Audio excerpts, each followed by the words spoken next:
enemies and the warfare that goes with it. We're just not prepared. And that is why the Apostle Paul wrote this section in the book of Ephesians, to help you and I to be equipped and to know how to fight those spiritual battles. It's frankly something we have to learn. You don't just know it because you've become a Christian. You have to learn how to fight spiritually. And fighting spiritually is very challenging for us. Let me start by kind of giving a little bit of a visual outline for those of you who are kind of visual like me. An outline of kind of what we're looking at in these verses. If you look here, you can see the points that he makes. I call these kind of his major points. He says essentially, be strong in the Lord. He talks about putting on the full armor of God. He talks about taking your stand, and that's very important. He talks about staying alert, and then finally, his exhortation is to keep praying. And these are all elements of this whole idea of fighting our spiritual battles. So we're going to go through these, and we'll start by highlighting the first one on the list, which is be strong in the Lord. Look with me in verse 10, once again with me in your Bible.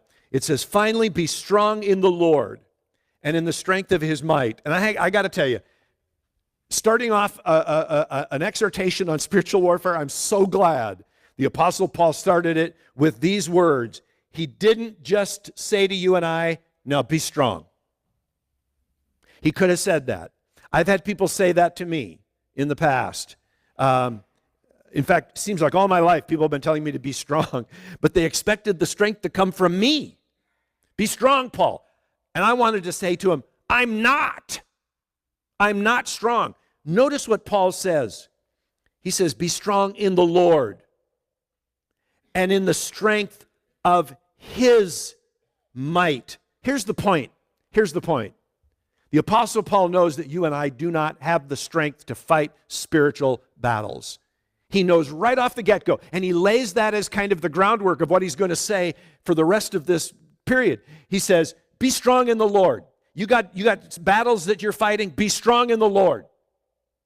Don't be strong in yourself. You get the snot beat out of you.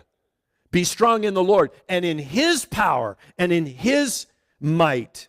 And so he begins to describe what we face beginning in verse 12. Look with me there. Verse 12.